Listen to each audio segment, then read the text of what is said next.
Welcome to ஜென்டாக் channel. இன்றைக்கி நம்ம என்ன பார்க்க போகிறோம் அப்படின்னா, எங்கள் வீட்டு கார்டனில் இருந்த காய்கறிகள் பழங்கள் பற்றி தான் பார்க்க போகிறோம்.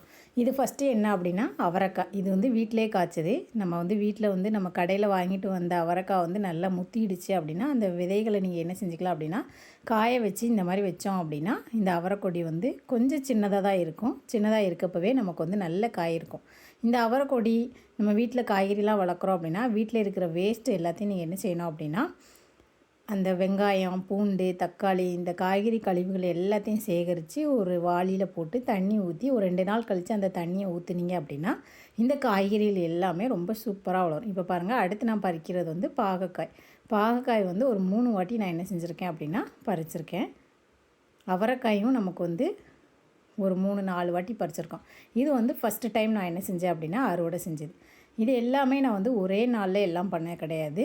ஒவ்வொரு வாரம், ஒவ்வொரு மாதத்தில் இந்தந்த சீசனில் நான் என்ன வச்சுருந்தோமோ அது எல்லாத்தையும் சேர்த்து தான் என்ன செஞ்சுருக்கேன் அப்படின்னா ஒரு வீடியோவாக அப்லோட் பண்ணியிருக்கேன். பாகக்காய் ரொம்ப சூப்பராக காய்ச்சி ஃபஸ்ட் டைம் காய்ச்சப்பவே கொஞ்சம் நல்லா இருந்துச்சு. நம்ம நல்ல ஊட்டச்சத்து கொடுத்தோம் அப்படின்னா அந்த காய்கறிகள் எந்த விதமான சேதமும் இல்லாமல், பூச்சிகள் எதுவுமே இல்லாமல் ரொம்ப அழகாக காய்ச்சிருக்கும். அதில் 1, 2 நம்ம பார்க்காம விட்டதுனால பழுத்துருச்சு. இது ஃபஸ்ட் டைம் நான் அறுவடை பண்ணது. இது கொஞ்சம் பழுத்துட்டு, இப்போ இதை நம்ம பழுத்த பாகக்காய் என்ன செய்யலாம் அப்படின்னா, அது உள்ளே இருக்கிற விதைகளை சேகரித்து நெக்ஸ்ட் டைம் நம்ம என்ன செஞ்சுக்கலாம் அப்படின்னா பாகக்காய் செடிக்கு யூஸ் பண்ணிக்கலாம். நான் மேக்ஸிமம் வீட்டில் இருக்கிற காய்கறிகளையே நான் என்ன செஞ்சேன் அப்படின்னா அதையே விதைகளாக யூஸ் பண்ணிவிட்டு அடுத்து நான் என்ன செஞ்சுருக்கேன் அப்படின்னா அறுவடை பண்ணியிருக்கேன். இது செகண்ட் டைம் பறிச்சது. இந்த பாகக்காய் பாருங்கள் ஃபுல்லாகவே பழுத்துருச்சு. இது 2 எண்ணம் பழுத்துருக்கு. பழுத்ததை எல்லாமே நான் என்ன செஞ்சுடுவேன் அப்படின்னா விதைக்கு யூஸ் பண்ணிவிடுவேன்.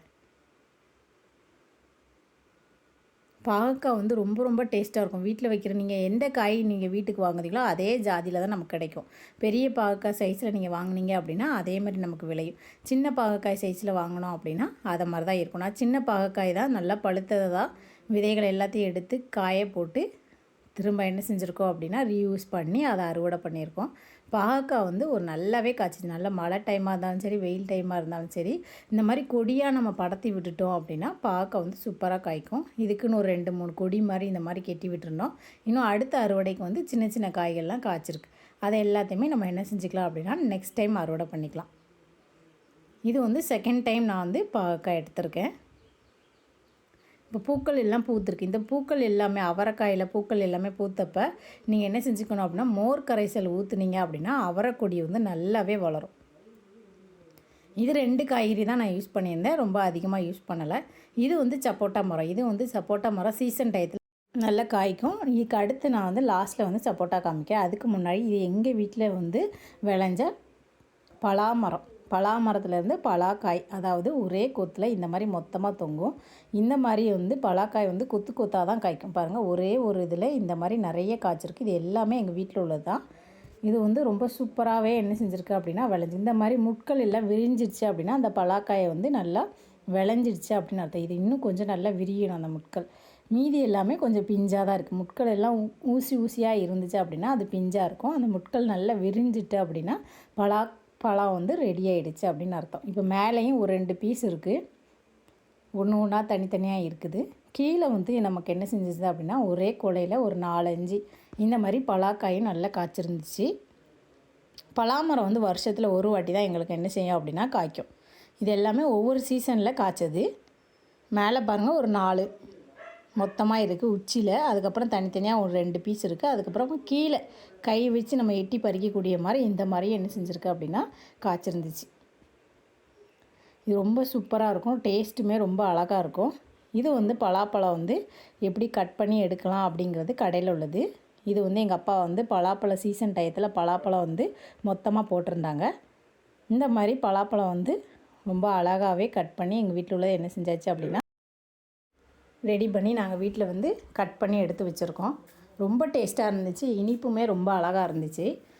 என்னதான் நம்ம வெளியில் வாங்கினாலும், நம்ம கடையில் வாங்கினாலும், நம்ம வீட்டில் சொந்தமாக விளைவிச்சு சாப்பிட்றது ஒரு தனி டேஸ்ட்டு தான். இது அடுத்து என்ன அப்படின்னா சப்போட்டா மரம். சப்போட்டா மரம் வருஷத்துக்கு ஒரு 2 வாட்டி நமக்கு நல்ல காய் கொடுக்கும். இது ஒவ்வொரு சப்போட்டா மரமும் ஒவ்வொரு விதமான டேஸ்ட்டில் இருக்கும். சில மரங்கள் ஒரு வருஷத்துக்கு ஒரு வாட்டி காய்க்கும். சிலது வருஷத்துக்கு 3 வாட்டி 4 வாட்டி அந்த மாதிரி இருக்கும். இது பழுத்தோடனே நமக்கு ரொம்ப டேஸ்ட் இருக்கும். இதுக்கு நம்ம எந்த உரங்களுமே வைக்கிறது கிடையாது. தண்ணி நல்லா பாய்ச்சோன்னே நமக்கு வந்து பழங்கள் எல்லாமே ரொம்ப சூப்பராக நல்லா விளைஞ்சிடும். தண்ணி மட்டும் என்ன செய்யணும் அப்படின்னா ரெகுலராக கொடுத்துட்டே இருக்கணும். இது பாருங்கள், பழம் வந்து சப்போட்டா மரத்துலேருந்து நம்ம பறித்த உடனே அதுலேருந்து இந்த மாதிரி மில்க் எல்லாமே நிறைய வடிய ஆரம்பிச்சிடும். இது எல்லாமே பக்கத்தில் சப்போட்டா மரத்தை பொறுத்த வரைக்கும் நல்ல பக்க கிளைகள் வந்து அதிகமாக இருக்கும்.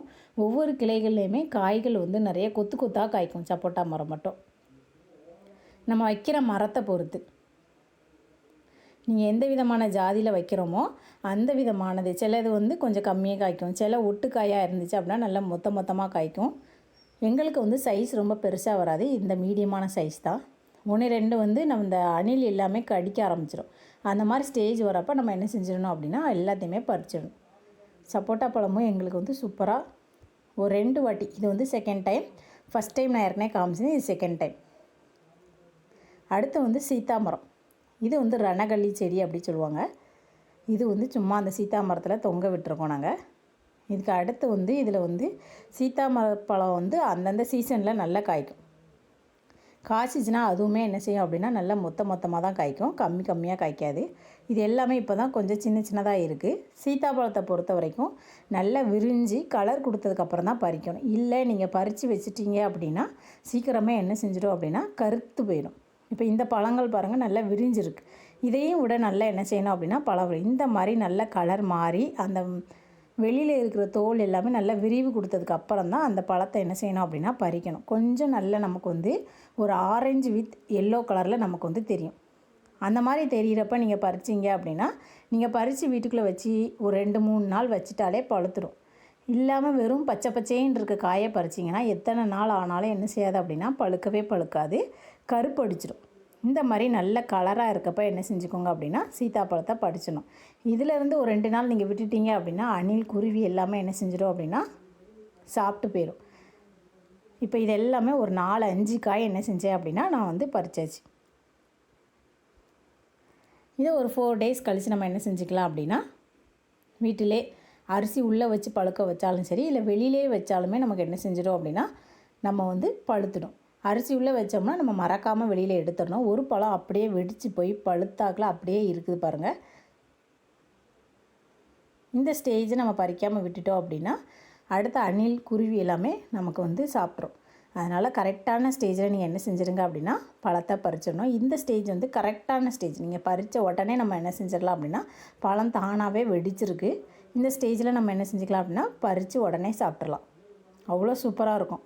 பழங்கள் வந்து சீத்தாப்பழம் வந்து ரொம்ப நல்ல பெனிஃபிட்ஸ் இருக்குது. நிறைய பேர் என்ன செய்ய மாட்டோம் அப்படின்னா சீத்தாப்பழம் விரும்ப மாட்டோம்.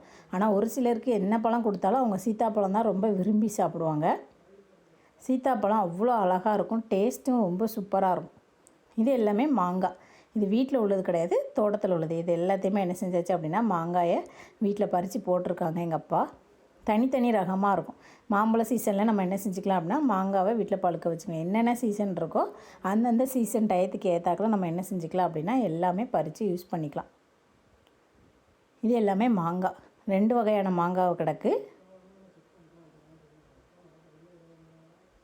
அடுத்து வந்து கீரைகளை வந்து இந்த பொன்னாங்கண்ணி கீரை வந்து நம்ம கடையில் வாங்குவோம், இல்லை வீட்டுக்கு வர்றவங்கள்ட்ட வாங்குவோம். அதை திரும்ப ரீயூஸ் பண்ணிக்கிடுவோம். நான் எதுவுமே விதைகள் எதுவும் நான் போடுறதில்ல.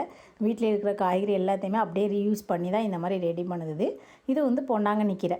இது வந்து நம்ம அந்த ஸ்டெம்ஸை மட்டும் நட்டு வச்சாலே போதும். கீரைகள் இருக்கிற இலைகள் எல்லாத்தையும் எடுத்துகிட்டு அந்த தண்டு பகுதியை நீங்கள் இந்த மாதிரி நட்டு வச்சிட்டிங்க அப்படின்னா அதிலேருந்து ஒரு வாரத்துலேருந்து 2 வாரத்துலேயும் நமக்கு நல்லா வளர்ந்துடும். அப்படி இன்னும் கூடுதலாக நல்லா பெருசாக வளரணும்னா நீங்கள் கூடுதலாக நீங்கள் வந்து 1 மாதம் வரைக்கும் விட்டுக்கலாம்.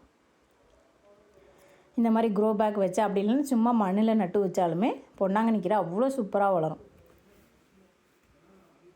கீரைகளில் எல்லா கீரையை விட இந்த பொன்னாங்கண்ணி கீரை மட்டும்தான் அந்த தண்டு பகுதியை கட் பண்ணி வச்சிங்க அப்படின்னா நல்லா வளரக்கூடியது. மீதி எதுவுமே இந்த தண்டு பகுதியிலேருந்து வராது. எல்லாம் விதைகள் மூலமாக நம்ம என்ன செஞ்சுக்கலாம் அப்படின்னா வளர்த்துக்கலாம். இப்போ இந்த பொன்னாங்கண்ணி கீரையை நான் என்ன செஞ்சுட்டேன் அப்படின்னா அறுவடை பண்ணியாச்சு. இதையும் நம்ம என்ன செஞ்சுக்கலாம் அப்படின்னா வீட்டுக்கு யூஸ் பண்ணிக்கலாம். இந்த மாதிரி சின்ன காய்கறிகள் சின்ன இது எல்லாமே நம்ம ரெடி பண்ணி நம்ம வந்து அறுவடை செய்கிறப்ப அது வந்து தனி ஒரு ஹாப்பியாகவும் இருக்கும், ரொம்ப ஹெல்த்தியாகவும் இருக்கும். இதுக்கு எந்த உரங்களும் நம்ம போடாத அவசியம் இல்லை. தண்ணி மட்டும் நல்லா செழிப்பாக ஊற்றி அப்புறம் அந்த அரிசி களைஞ்ச தண்ணி இந்த மாதிரி இயற்கையான வீட்டு உரங்களை நம்ம யூஸ் பண்ணாலுமே ரொம்ப சூப்பராக என்ன செய்யும் அப்படின்னா வளரும்.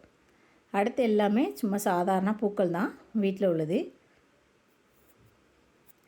இது வந்து இப்போ தான் பூத்துருக்கு. இது வந்து மினி ஆரஞ்சு அப்படி சொல்லுவாங்க. சின்னதாக தான் இருக்கும் அந்த ஆரஞ்சு பழம்.